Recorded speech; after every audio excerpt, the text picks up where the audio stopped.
1980. Le réalisateur italien Ruggero Deodato gagne une grande attention médiatique après avoir tourné ce qu'on pense être un snuff movie. En effet, quelques mois plus tôt, l'homme a soulevé la controverse avec la sortie de Cannibal Holocaust, film bis dont la crudité des scènes violentes et le filmage sur le vif ont rapidement engendré la rumeur comme quoi rien n'était simulé sur le plateau et que tous les acteurs dont les personnages meurent face caméra ont en fait vraiment été tués et mangés. La légende veut même qu'on soit allé jusqu'à le traîner en justice pour ça. Deodato mettra fin à la rumeur en apparaissant publiquement aux côtés des acteurs et prouvera que la scène culte de la femme empalée était un trucage. Il sera malgré tout condamné à 4 mois de prison pour cruauté envers les animaux, car par souci de réalisme, plusieurs petites bêtes ont été exécutées devant la caméra et conservées au montage. 1999. 3 étudiants en cinéma disparaissent dans la forêt de Blair dans le Maryland, et toutes les recherches effectuées par les autorités compétentes seront vaines.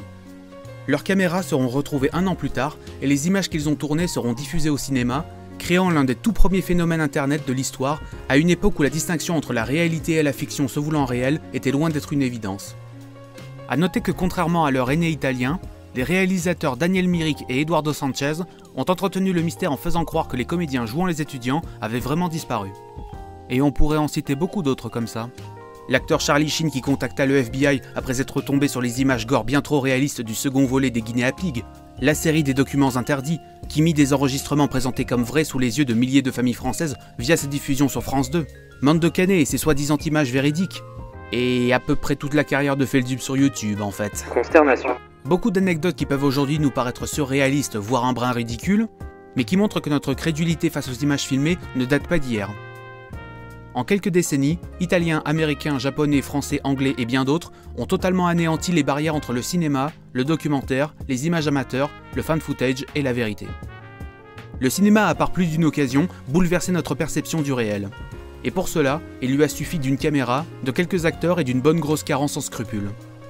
Découvrons ensemble le dernier tour qu'il nous a joué entre les pages d'Adieu et Eri, le grand retour de Tatsuki Fujimoto au monde des films, 6 ans après Fire Punch, dans lequel, je le rappelle, le cinéma devenait une arme qui tue. Découvrons donc Adieu et Eri, le manga qui voulait être un film qui voulait être un menteur. Sayonara, Eri.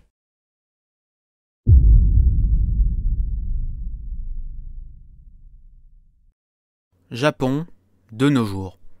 Yuta est un lycéen ordinaire. Ordinaire? Non, il rêve de cinéma et de réalisation. Pendant plusieurs mois, il a filmé son quotidien pour suivre l'évolution de la maladie de sa mère jusqu'à ses derniers jours. Lors d'un événement à son lycée, il diffuse un film condensant cette période. Les scènes de vie de famille, les instants fugaces de bonheur, les détails du quotidien, tout cela culmine jusqu'à la conclusion, lorsque la dernière heure de la mère est arrivée et qu'il faut venir la voir à l'hôpital. Yuta n'a pas le courage d'affronter cette mort en face et fuit loin du bâtiment qui...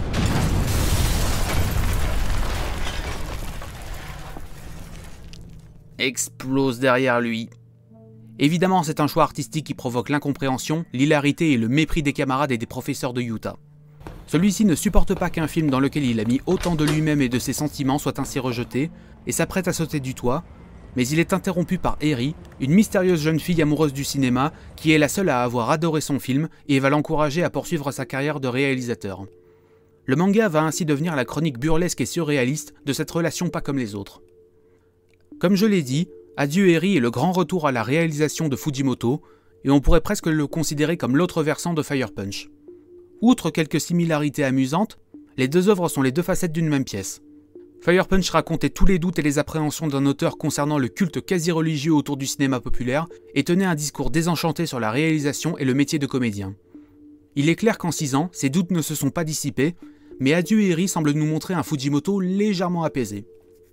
Tout le manga est une chronique de vie, le quotidien de 2 jeunes cinéphiles qui aimeraient passer de l'autre côté de la caméra et livrer au monde une œuvre portant leur vision. C'est un voyage initiatique entre la création cinématographique et le passage à l'âge adulte pour un jeune homme en pleine construction morale qui doit poursuivre sa carrière de réalisateur et faire le deuil de ce premier film pas aussi réussi qu'il l'aurait souhaité. Inversion intéressante par rapport à Fire Punch. Le garçon est le réalisateur et la fille devient son actrice principale, de la même manière que le focus du mangaka est passé de jeunes hommes tourmentés à des jeunes femmes autoritaires dans ses œuvres.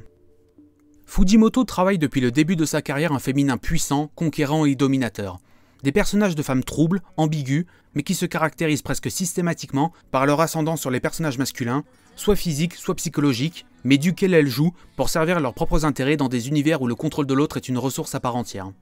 Alpha de la meute, metteuse en scène génocidaire ou catastrophe ambulante, la femme chez Fujimoto traduit les aspects les plus malsains du pouvoir tout en étant attirante, soit physiquement en devenant un aimant à simp, soit émotionnellement, puisque son charisme et ses talents en font un guide naturel pour des personnages masculins bien moins assurés et stables mentalement. Ou alors elle est juste dingue et c'est très bien comme ça. Eri s'inscrit parfaitement dans la lignée fujimotienne. Dominatrice comme Makima et cinéphile comme Togata, mais moins dangereuse que ces deux-là pour la survie à court terme. L'auteur lui ajoute un troisième trait, la muse, terme désignant à l'origine les divinités des arts, que les poètes de la Grèce antique comme Homère invoquaient pour qu'elles leur accordent l'inspiration, et qui dans le langage moderne désigne un proche collaborateur voire partenaire de vie, grâce auquel l'artiste va donner à sa carrière un nouveau souffle.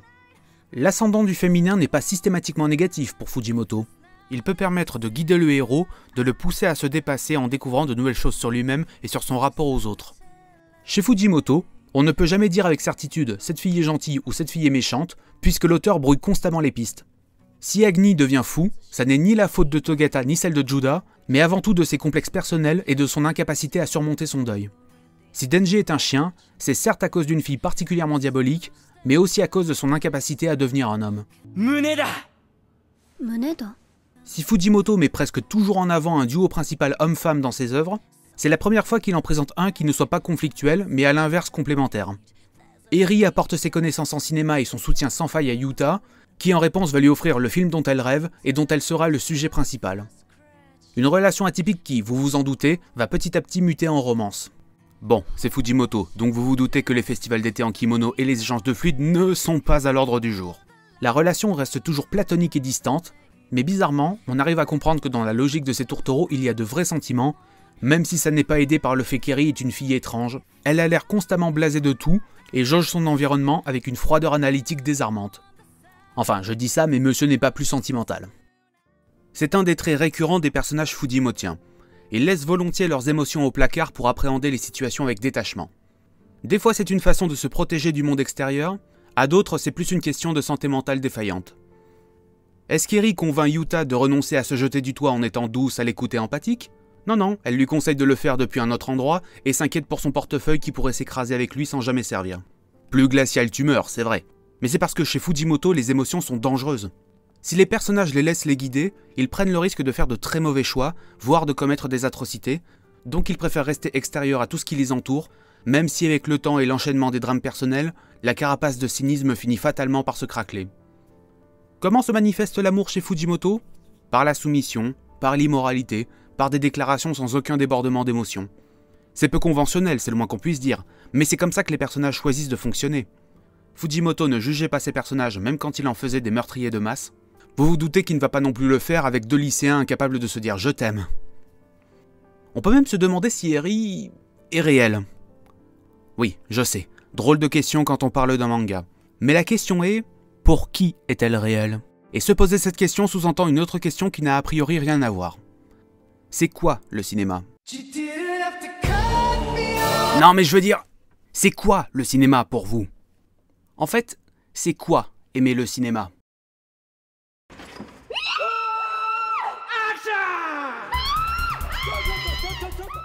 Tous autant qu'on est, on aime regarder des films. Mais la cinéphilie va plus loin que ça.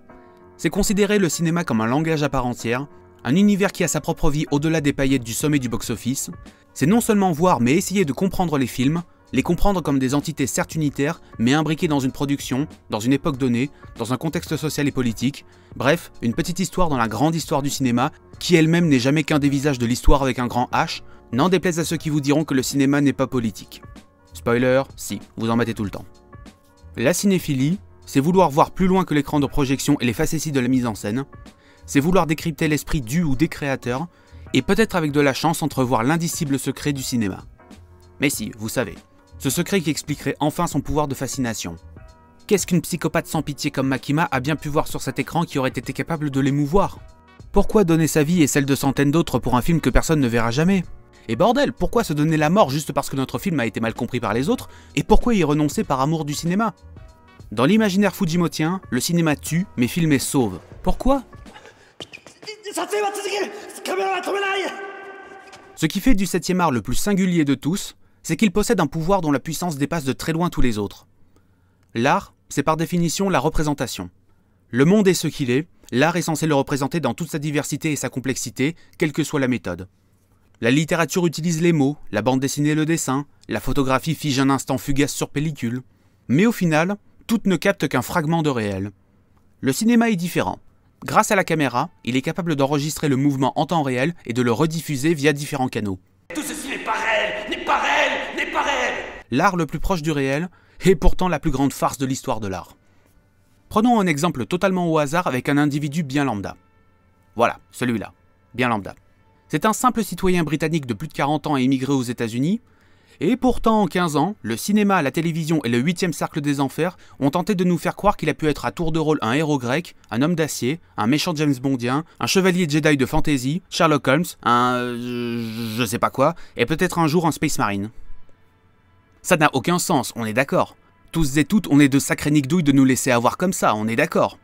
C'est ce qu'est Hollywood, un gigantesque attrape-couillon, une mascarade qui se perpétue depuis plus d'un siècle, où un seul visage devient une multitude de corps, et où l'identité est une notion aussi floue que l'honnêteté de ces cérémonies de récompense. C'est ça le pouvoir du cinéma, c'est de créer des histoires et des situations qui n'existent pas et n'existeront jamais, en mettant en scène des personnes qui ne sont pas celles qu'elles prétendent être, et dans des décors censés figurer des lieux qu'ils ne sont pas. Le cinéma permet au réalisateur de plier la réalité à sa volonté, de créer des mondes hors du temps et de l'espace auxquels nous sommes pourtant capables de croire de manière inconditionnelle. Nous avons foi envers le cinéma. Et ça, c'est quelque chose que Fujimoto a bien compris.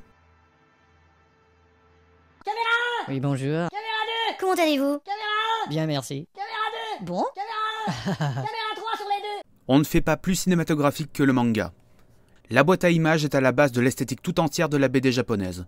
Littéralement, la toute première planche de manga moderne jamais dessinée pourrait être tirée du storyboard d'un film. Là où le franco-belge repose sur la condensation et la précision formelle, et le comics américain cherche à conjuguer narration littéraire et composition des planches, le japonais n'est que pur mouvement. Un style de BD qui fait plus cinéma que le cinéma lui-même. Au fil du temps, les auteurs ont poursuivi et multiplié les expérimentations visuelles, allant de l'imitation du plan séquence au flou du focus, en passant par l'emploi de prises de vue réelles, voire d'images de synthèse, tout ça dans le but de brouiller les frontières entre séquentiel et filmique. Fujimoto a bien naturellement suivi le mouvement et a ainsi énormément joué avec le découpage.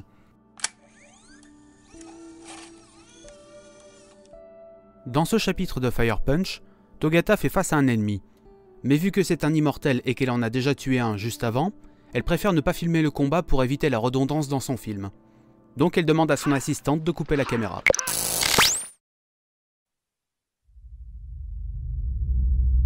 On comprend que la caméra est devenue pendant un bref instant l'œil du lecteur.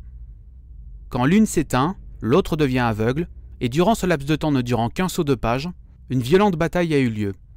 Ça, c'est l'une des bases du montage cinématographique. On appelle ça une ellipse, puisqu'il faut tout vous expliquer. Amorce de la situation, fondu au noir sur la péripétie, résolution. Comme dans un film où le réalisateur choisirait quoi montrer et quoi couper. C'est littéralement du travail de montage. Gardez ça en tête, on va y revenir. Dans Adieu Eri, il pousse l'hybridation plus loin avec un découpage mimant l'écran d'un portable. Si vous avez déjà vu un found footage, vous repérerez le flou du mouvement, les angles désaxés, l'effet du focus sur notre perception de l'arrière-plan. La forme rectangulaire de l'appareil de captation amène très naturellement à découper les planches en gaufrier. Parfois en une page, on suit une série de plans et d'actions s'étendant sur une longue période de temps. Parfois on se concentre sur un plan unique étendu sur quelques minutes. Bloquer la composition sur ce modèle principal crée un sentiment d'enfermement, de la même façon qu'on se sent à l'étroit en regardant un short ou un TikTok.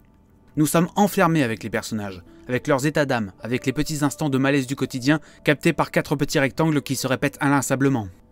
C'est pourquoi on respire un peu lorsqu'il brise la routine par des pleines pages, comme si le portable était tenu à la verticale, et nous libérait enfin de notre prison de papier. Tout le manga est un film. C'est un film de Fujimoto sur un manga de Fujimoto, racontant l'histoire de personnages fujimotiens passionnés de cinéma qui cherchent un sens à leur vie au travers des films. Un véritable melting pot de réalité qui va constamment jouer à brouiller nos repères, si bien qu'à la fin, difficile de comprendre ce qui relevait du réel ou de la fiction.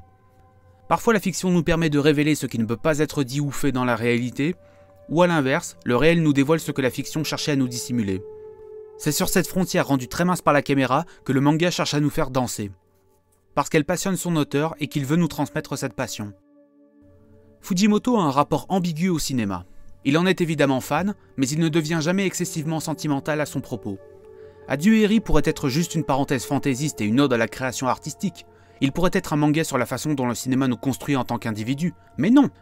Fire Punch raconte l'histoire de personnages qui s'inventent des rôles, qui se mettent dans la peau d'un autre pour supporter de continuer de vivre dans un univers sans espoir.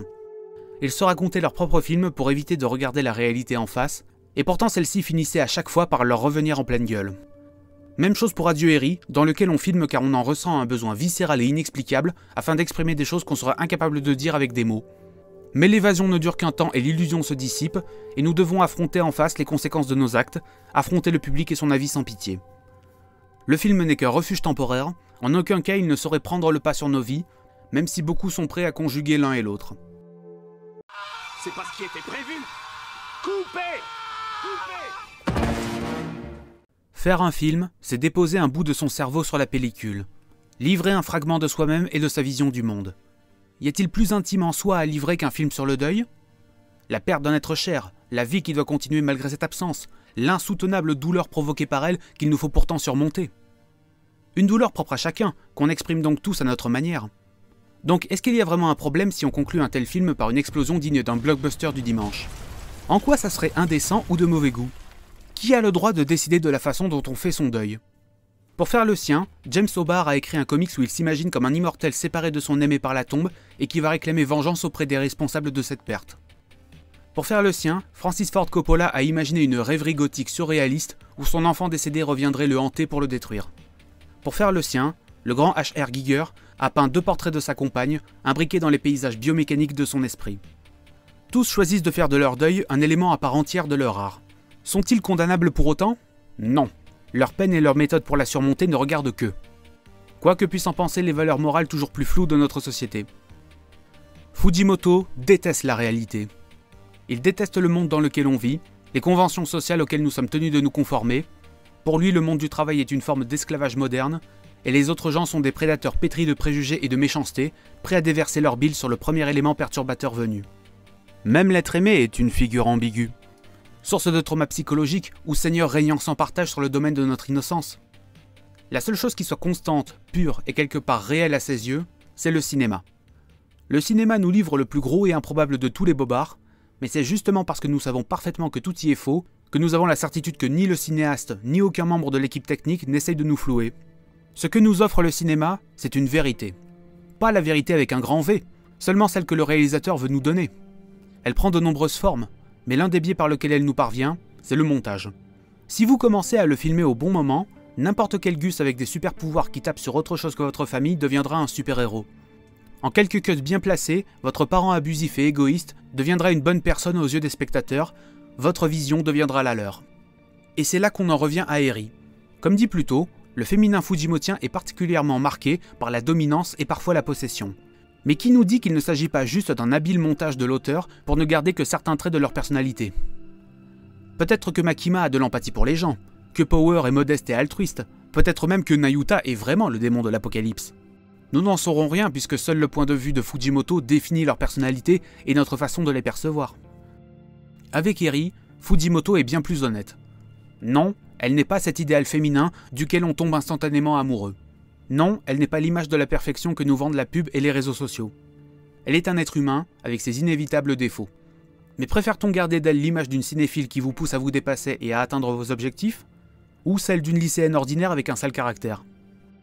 Mais bon, se poser cette question est un peu vain puisque, comme Fujimoto le souligne, tout ça c'est juste du cinéma. Depuis le début, rien n'est vrai. Deuil, réalisation, romance. Une énième facétie de l'auteur. Il nous avait déjà fait le coup à l'époque de Fire Punch et il récidive. Ah bah bravo, mon investissement émotionnel vient de se prendre un bombardement orbital dans les dents, diront certains. Mais ils passeront à côté du vrai sens de cette fin. Quoi qu'il arrive, une histoire, ça reste une histoire. Il peut s'y passer les choses les plus sordides ou les tragédies les plus poignantes. Au bout du compte, l'écran noir apparaît et les crédits commencent à défiler. Oui, peut-être que tout ce que nous avons vu n'était qu'une sinistre farce. Mais ce qui compte le plus, ça n'est pas d'avoir été floué. C'est ce que le spectateur va retenir de cette mascarade. Le plus fourbe et élaboré de tous les mensonges contient toujours au moins une vérité. La sincérité avec laquelle le menteur les délivre. Il a mis toute son âme dans ces bobards juste pour que vous y croyiez. Pour certains, il n'en sera juste que plus pathétique. Pour d'autres, et j'en fais partie, il mérite au moins qu'on l'écoute jusqu'au bout. Qu'on y croit ou non, il nous aura au moins bien divertis, vu que tout bon mensonge a besoin d'une petite touche de fantaisie. Et c'est peut-être le vrai message à retenir d'Adieu Harry.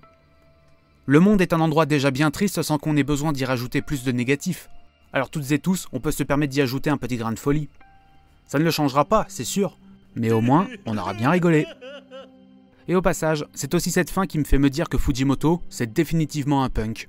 Faire un manga sur le cinéma, mettre à l'honneur la réalisation et le développement personnel à travers l'art, tout ça pour nous dire qu'on ne sera jamais satisfait par notre travail, que ça ne sera jamais qu'un ramassis de foutaises, mais que si on a de la chance, on trouvera bien quelques naïfs pour nous écouter déblatérer nos conneries. C'est tellement improbable que ça en devient presque magique. On ne le mérite pas.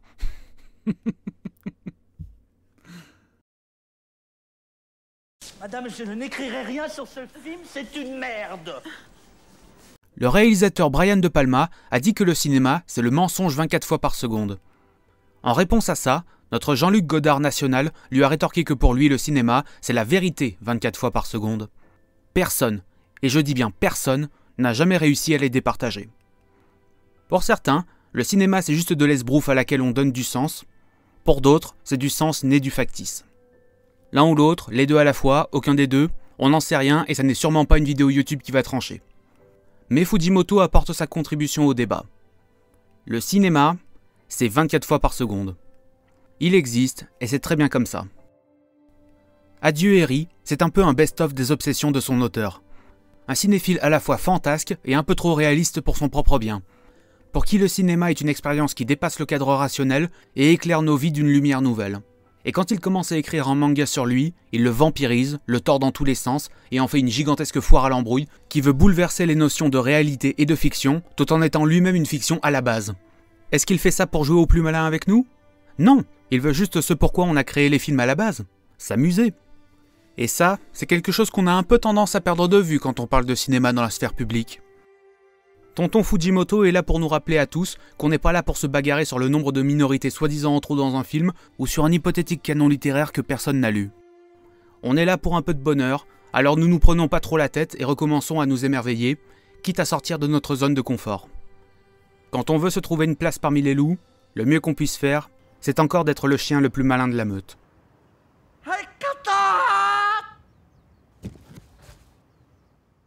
Pour Fujimoto, le cinéma c'est mieux que la vie. Il tue, il berne, mais il rassemble, et finalement, il sauve. Ça ne demande pas plus qu'un peu d'huile de coude, et une petite touche de fantaisie.